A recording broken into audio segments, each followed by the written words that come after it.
असली और नकली सिंड्रेला परी कौन? बहुत समय पहले की बात है। परीलोक में बहुत सारी परियां मिलजुल कर रहा करती थी। उसी में एक सिंड्रेला परी भी थी। वो परियों की लीडर थी। वो सभी परियों को आदेश दिया करती थी। साथ ही वो उन्हें कभी भी कोई भी परेशानी नहीं होने देती थी। रानी परी के बाद सिंड्रेला परी की ही सारी परियां बातें माना करती थी और सभी सिंड्रेला परी का आदर भी करती थी। सिंड्रेला परी सभी परियों को बहुत प्यार करती थी। एक दिन की बात है, सिंड्रेला परी बगीचे में बैठी होती है। तभी वहाँ पर रीमा और मीना परी आ जाती है और वो सिंड्रेला परी को अकेला देखकर उसके पास जाती है और सिंड्रेला से रीमा परी कहती है, अरे आप यहाँ पर क्या कर रही हैं? आपको अकेले इस तरह यहाँ पर नहीं रहना चाहिए, क्योंकि परी माँ के बाद आप ही सबसे ज्यादा शक्तिशाली हैं और दुश्मनों की नजर हमेशा आप पर रहती है। हाँ, मुझे पता है कि दुश्मनों की नजर मुझ पर रहती है, पर फिर भी मेरा घूमने का मन हो रहा था, इसलिए यहाँ पर आ गई।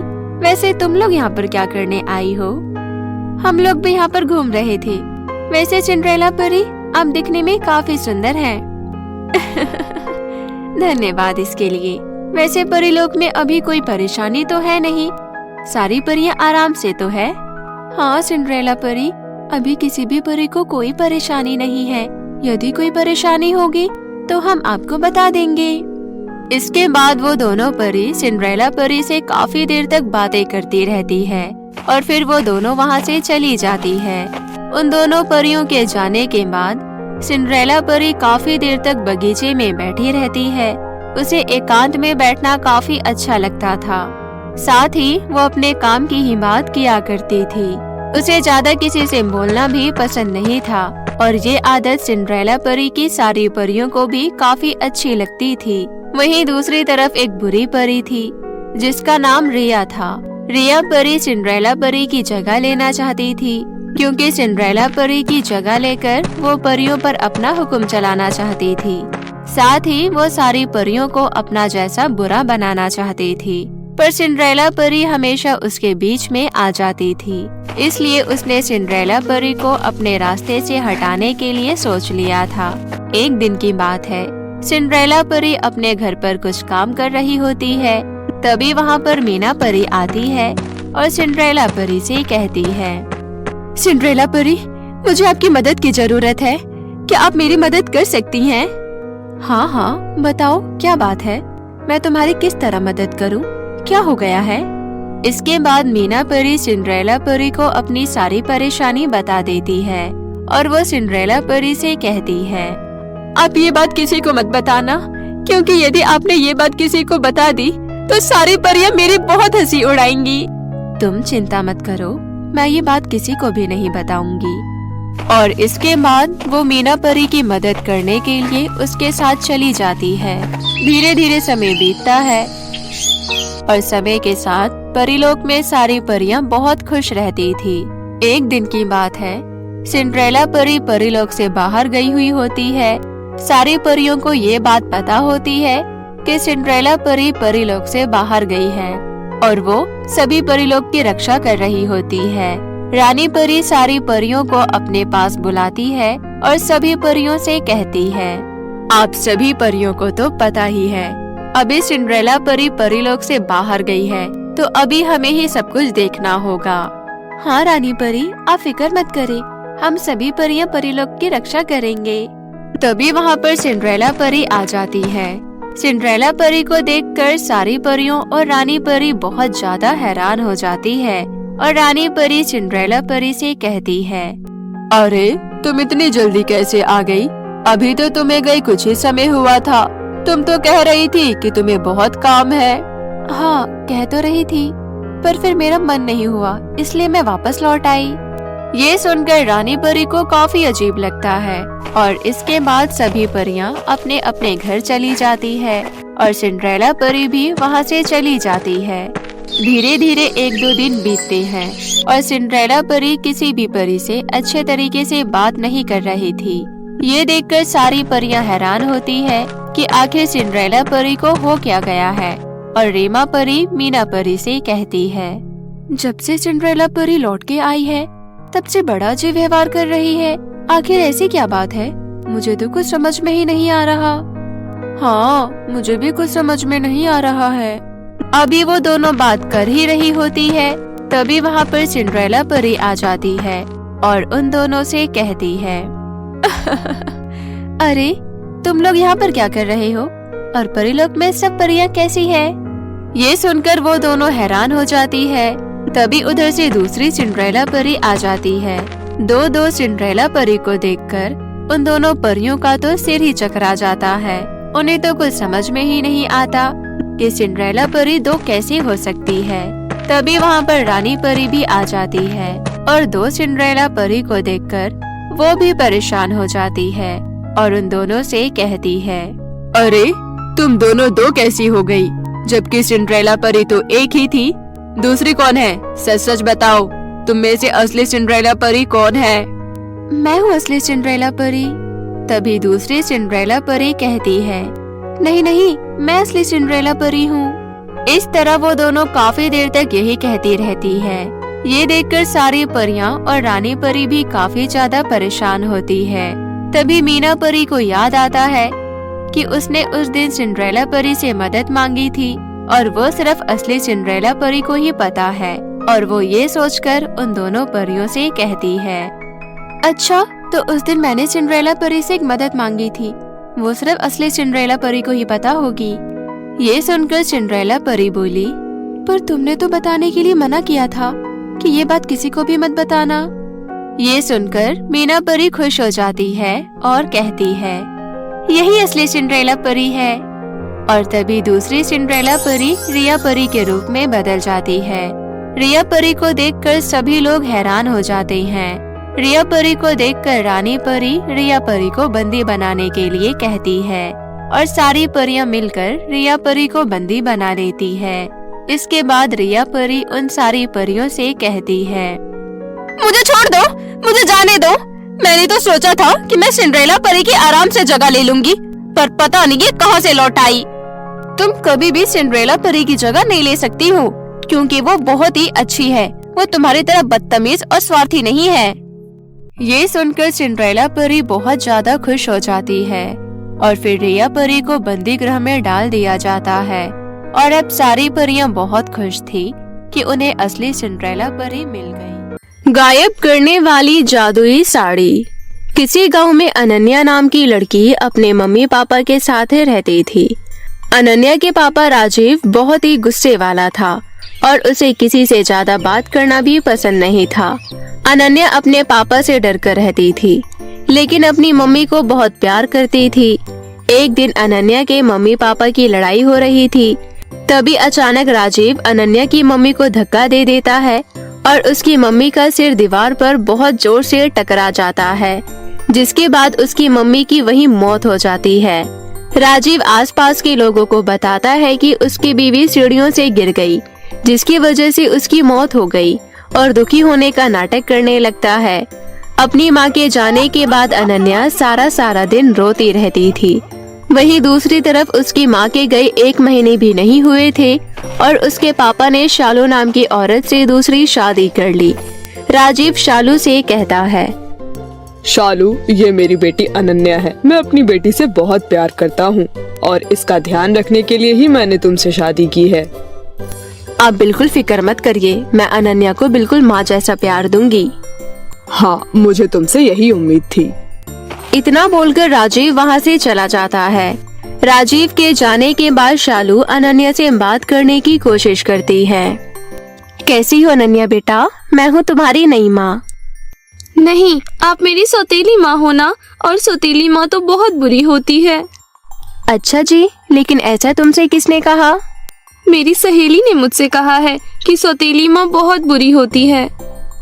मैं तुम्हारी सौतेली माँ नहीं हूँ, बल्कि तुम्हारी माँ हूँ, इसलिए सौतेली माँ का रट लगाना बंद करो।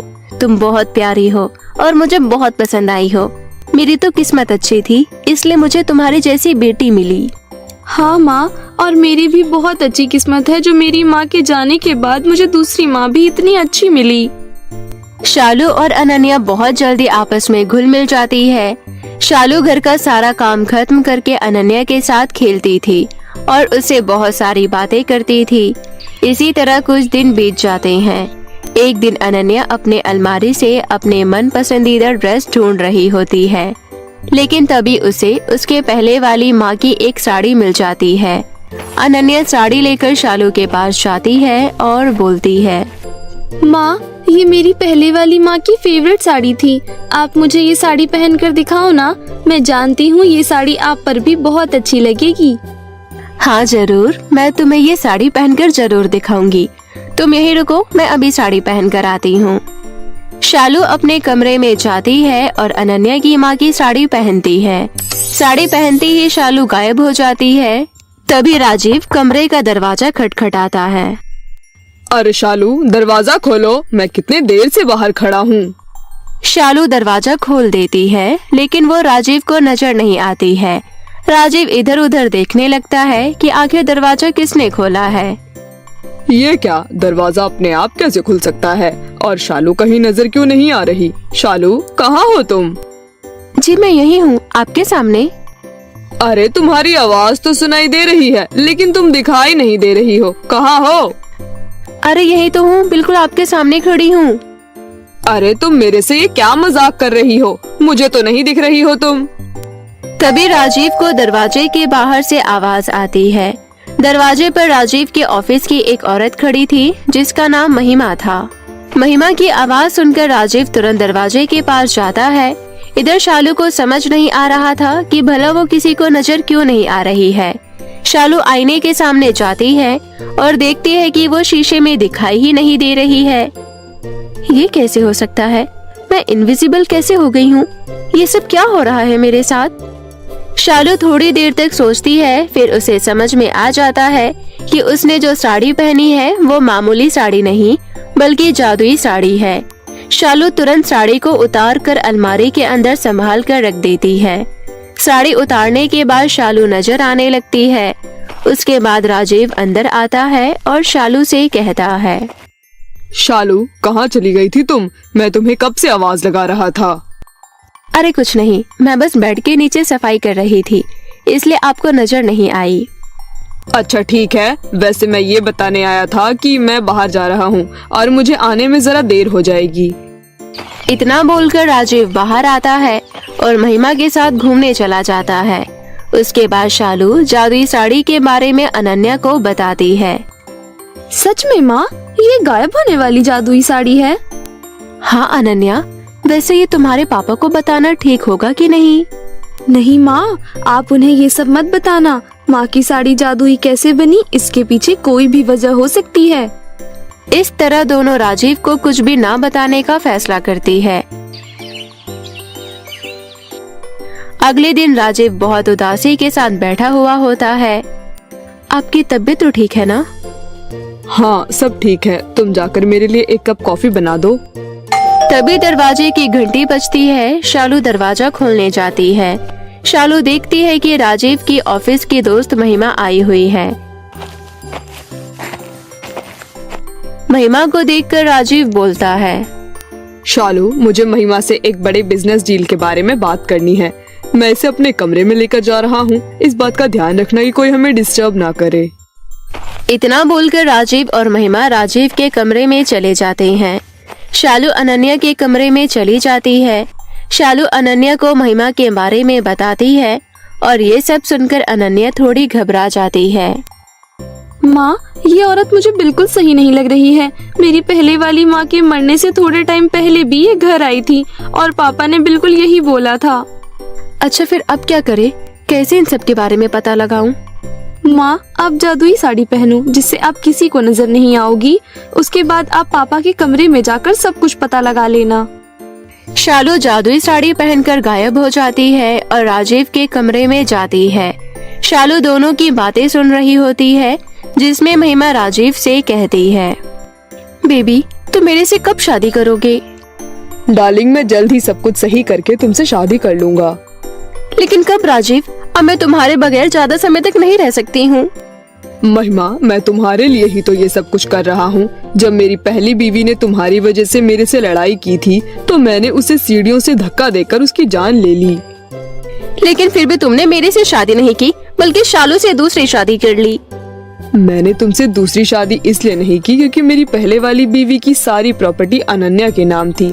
अब मैं जल्द ही अनन्या को भी मार डालूंगा। उसके बाद सबका शक उसकी सौतेली माँ शालू पर ही जाएगा।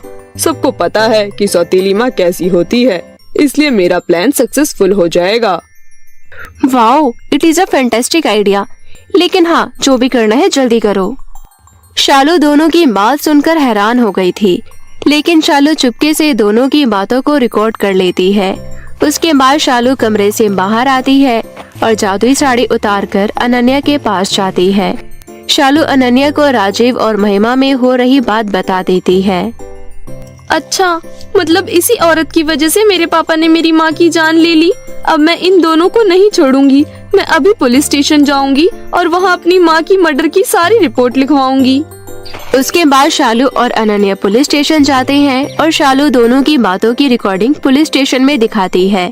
ये सब देखकर पुलिस अनन्या के घर आती है और राजीव से कहती है, mister Rajiv and miss Mahima, both are you under arrest. लेकिन क्यों इंस्पेक्टर साहब? पहली पत्नी के मर्डर करने की वजह से आपको गिरफ्तार किया जाता है। मैंने आप दोनों की बातों की रिकॉर्डिंग सुनी है। उसके बाद पुलिस राजीव और महिमा को गिरफ्तार करके अपने साथ ले जाती है। उस दिन से अनन्या और शालू एक साथ हंसी खुशी रहने लगती है। अनाथ स्कूल स्टूडेंट और हिटलर टीचर। चंचल एक अनाथ लड़की थी। कुछ समय पहले चंचल के माता पिता उसको अकेला छोड़कर इस दुनिया से जा चुके थे। बेचारे चंचल का इस दुनिया में कोई नहीं था। चंचल पढ़ना चाहती थी और पढ़ लिख कर कुछ बनना चाहती थी, लेकिन उसके हालात ऐसे नहीं थे कि वो पढ़ सके। चंचल 2 समय का खाना खाने के लिए एक सब्जी वाले के साथ सब्जी बेचा करती थी। इसी काम को करके वो अपना पेट पालती थी। चंचल को स्कूल के बच्चे यूनिफॉर्म में बहुत पसंद थे। अगर मैं अनाथ ना होती तो आज मैं भी इन बच्चों की तरह यूनिफॉर्म में स्कूल जा रही होती और पढ़ लिख रही होती। इस तरह से सब्जी नहीं बेचा करती और मेरे सारे सपने पूरे होते रहते। अरे भैया, आप ठीक से हिसाब क्यों नहीं लगा रही? मुझे मेरे पैसे वापस दे दो, आपके हिसाब में गलती है। आंटी जी, आपने 20 रुपए की गाजर ली और 25 रुपए के टमाटर। 20 + 25 = 45 और 10 रुपए की हरी मिर्च, यानी कि 45 और 10 = 55। काका, आंटी के 55 रुपए हुए। आंटी को 100 रुपए में से 55 काट के उनके पैसे दे दो। अरे वाह भैया, आपकी बेटी तो बहुत ही ज्यादा होशियार है। फौरन सब्जी का हिसाब लगा दिया। आपको अपनी बेटी को इस तरह सब्जी की दुकान पर नहीं बैठाना चाहिए। अभी इसके स्कूल जाने की उम्र है। इसका एक स्कूल में एडमिशन करा दो। देखना, बड़े होकर ये आपका नाम रोशन करेगी। अरे बहन जी, ये मेरी बेटी नहीं है। ये तो बेचारी अनाथ है। इसके माता पिता नहीं है, इसलिए इसको अपने यहाँ पर काम पर रखा हुआ है मैंने। बेटी, तुम्हारी आप बीती सुनकर मेरी आंखें ही नम हो गई। अब तुम इस तरह से सब्जी नहीं बेचोगी। अब से तुम स्कूल जाओगी और पढ़ोगी लिखोगी। तुम्हारी किस्मत बहुत अच्छी है जो तुम्हारा सामना मुझसे हुआ, क्योंकि मैं स्कूल के प्रिंसिपल की वाइफ हूँ। अब तुम्हारा एडमिशन स्कूल में हो जाएगा और तुम मेरे ही घर में रहना। अब चलो मेरे साथ, तुम्हें सब्जी बेचने की कोई जरूरत नहीं है। उस औरत का नाम सुमित्रा था। सुमित्रा एक स्कूल प्रिंसिपल की पत्नी थी। सुमित्रा की बात सुनकर चंचल तुरंत उसके साथ चल पड़ती है। चंचल बहुत खुश थी क्योंकि अब उसको सब्जी नहीं बेचनी पड़ेगी। अब वो भी बाकी बच्चों की तरह स्कूल जाएगी और पढ़ेगी। सुमित्रा की अपनी भी एक बेटी थी जिसका नाम श्रेया था। जैसे ही श्रेया अपनी माँ के साथ चंचल को देखती है तो वो बहुत गुस्सा हो जाती है। माँ, आप ये किस भिखारन को अपने साथ ले आई? हमें नौकरानी की अभी जरूरत नहीं है। इसके कपड़े तो देखो कितने ज्यादा गंदे हैं। चलिए, अब जिस कूड़ेदान से आप इसको उठाकर लाई हैं, वापस वहीं फेंक कर आ जाइए। बेटी, ऐसे मत बोलो। इसका इस दुनिया में कोई नहीं है। ये अनाथ है और पढ़ना चाहती है। मैं तुम्हारे पापा से कहकर अपने स्कूल में एडमिशन करवा दूंगी। ये बहुत होशियार बच्ची है। हमारा इतना बड़ा घर है, हम इस अनाथ बच्चे को इस घर में रहने के लिए थोड़ी सी जगह तो दे ही सकते हैं। सुमित्रा अपनी बेटी को बहुत समझाती है, लेकिन वो सुमित्रा की एक नहीं सुनती और वहाँ से चली जाती है। जब सुमित्रा का पति महेश घर आता है तो वो महेश को सारी बात बताती है।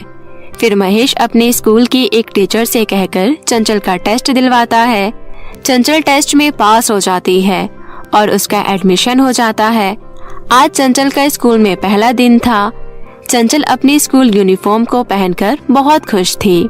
चंचल खुशी खुशी स्कूल जाती है, लेकिन जैसे ही वो अपनी जगह पर बैठने जाती है वैसे ही श्रेया अपनी टांग अड़ाकर चंचल को नीचे गिरा देती है और चंचल से कहती है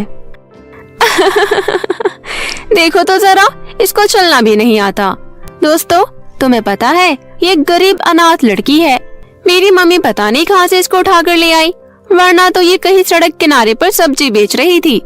लेकिन तो ज्यादा दिन तक स्कूल में नहीं टिकने वाली, क्योंकि हमारे स्कूल की कोमल टीचर बहुत ज्यादा स्ट्रिक्ट है। उनके सामने जाएगी तो तेरे पसीने छूट जाएंगे। इतने में ही वहाँ पर कोमल टीचर आ जाती है। क्लास में इतना शोर क्यों हो रहा है? ये क्लास है, कोई पार्क नहीं है। मेरे कान में दर्द हो गया। और चंचल, तुम जमीन पर क्यों लेटी हो? मैम, वो मेरा पैर स्लिप हो गया था और मैं गिर गई। वैसे तुम अनाथ बच्ची हो ना, जिसका अभी अभी एडमिशन हुआ है। वैसे तुम्हारी इतनी हिम्मत जो तुम मुझसे जबान चलाओगी, लेकिन तुम कर भी क्या सकती हो? तुम्हारे माँ बाप तो है नहीं जो तुम्हें तमीज सिखाएंगे। रुको, मैं तुम्हारी अभी क्लास लगाती हूँ। इतना कहकर कोमल टीचर चंचल को बहुत मारती है और क्लास से बाहर निकाल देती है जब तक उनका पीरियड चलता है। आज पहले दिन ही ये क्या हो गया? पहले तो आते के साथ ही गिर गई और दूसरी बार टीचर ने मार दिया और अब क्लास से बाहर निकाल दिया। श्रेया बिल्कुल ठीक कह रही थी, ये टीचर बहुत ही स्ट्रिक्ट है। इनके सामने थोड़ा संभल कर रहना पड़ेगा, वरना मेरा पढ़ने का सपना अधूरा रह जाएगा। मुझे बस पढ़ना है और किसी भी बात का बुरा नहीं मानना। ऐसा सोचकर चंचल अपने आंसू पोंछती है और अगले पीरियड में वापस क्लास में चली जाती है। कुछ दिन बीत जाते हैं। चंचल बहुत मन लगाकर पढ़ाई करती है। वो रात दिन पढ़ाई किया करती थी। जब भी क्लास में टेस्ट होता था तो वो पूरी क्लास में फर्स्ट आती थी। उसी क्लास में कोमल टीचर की भी बेटी पढ़ती थी। कोमल टीचर की बेटी चंचल की वजह से पीछे हो गई थी, जिस वजह से कोमल टीचर चंचल से और भी ज्यादा चिढ़ती थी। कभी कभार कोमल टीचर चंचल को बिना बात के भी मारती थी। ऐसे ही एक दिन कोमल टीचर सभी बच्चों को कॉपी के ऊपर चार्ट पेपर चढ़ाने के लिए बोलती है। सभी बच्चे चार्ट पेपर चढ़ा लेते हैं, लेकिन श्रेया भूल जाती है। इसलिए कोमल टीचर श्रेया को चाटा मारती है और कहती है, श्रेया, माना कि तुम प्रिंसिपल की बेटी हो, लेकिन ऐसा तो नहीं कि तुम अपना काम पूरा नहीं करोगी। तुम चार्ट पेपर क्यों नहीं चढ़ा कर लेकर आई? अब तुम्हारी शिकायत तुम्हारे पापा के पास जाएगी। सॉरी मैम, आपके पास मेरी नोटबुक है। आपने इसकी नोटबुक पहले ही चेक कर दी। ये मेरी नोटबुक है। अब आया ऊंट पहाड़ के नीचे। मुझसे झूठ बोलेगी, मुझसे होशियारी करेगी। तूने श्रेया को इसलिए आगे किया है ना क्योंकि वो प्रिंसिपल की बेटी है। रुक, तुझे मैं अभी सबक सिखाऊंगी। तू बहुत होशियार बनती है ना। इतना कहकर कोमल टीचर चंचल को बहुत मारती है। श्रेया को वो सब देखकर बहुत दुख हो रहा था। छुट्टी होने के बाद श्रेया चंचल के पास आती है। सॉरी चंचल यार, मैंने तुझे कितना गलत समझा था। मैंने तेरा बहुत मजाक भी उड़ाया, लेकिन तेरा दिल बहुत बड़ा है। तूने मेरी गलती अपने सर ले ली ताकि मुझे घर पर डांट ना पड़े। आज से हम दोनों बेस्ट फ्रेंड हैं। लेकिन तुम कोमल टीचर से बचकर रहना। वो तुमसे पर्सनली दुश्मनी निकाल रही है क्योंकि तुम उनकी बेटी से सबसे ज्यादा नंबर लाती हो। वैसे चंचल, पेपर आने वाले हैं, तुम मेरी हेल्प करोगी ना? कोई बात नहीं श्रेया, तुम मेरी बहन जैसी हो। मैं तुम्हारी हेल्प जरूर करूंगी। मेरी किस्मत इतनी अच्छी है, माँ भी मिल गई और एक बहन भी। चलो अब हम दोनों घर चलते हैं। चंचल और श्रेया दोनों घर जाती है। घर जाकर दोनों एक साथ पढ़ती है। वो सब देखकर सुमित्रा को बहुत ज्यादा खुशी होती है, लेकिन वहीं दूसरी तरफ कोमल टीचर अलग ही खिचड़ी पका रही थी। जब ये अनाथ लड़की हमारे स्कूल में नहीं थी तब हमेशा मेरी बेटी फर्स्ट आती थी, लेकिन जब से ये अनाथ आई है तब से मेरी बेटी फर्स्ट नहीं आती। अगर इन पेपरों में मेरी बेटी पीछे रह गई तो मेरी नाक कट जाएगी। मैं अपनी बेटी को इस अनाथ से पीछे नहीं रहने दूंगी। ऐसा सोचकर कोमल टीचर एक प्लान बनाती है और जिस दिन पेपर हो रहे थे उस दिन कोमल टीचर चंचल के डेस्क के नीचे एक चीटिंग पेपर फेंक देती है। जब चेकिंग होती है तो चंचल के पास चीटिंग पेपर निकलता है। कोमल टीचर प्रिंसिपल को अपने पास बुलाती है और सारी बात बताती है। चंचल रोते हुए कहती है, पता नहीं सर, मेरे पास ये चीटिंग पेपर कहाँ से आया। आप मेरा विश्वास करो, मैं चीटिंग नहीं करती। आप चाहो तो मुझसे पेपर दोबारा करवा सकते हो। उसके बाद प्रिंसिपल सर चंचल से दोबारा पेपर करवाते हैं। चंचल पेपर बहुत अच्छे से देती है और अच्छे नंबर ले लेती है। फिर सारे बच्चे कोमल टीचर के बारे में प्रिंसिपल को बताते हैं। प्रिंसिपल कोमल टीचर को स्कूल से निकाल देते हैं। कोमल टीचर को अपने किए की सजा मिल जाती है और फिर उस दिन के बाद से चंचल अच्छे से पढ़ती है और अपने परिवार के साथ हंसी खुशी रहने लगती है।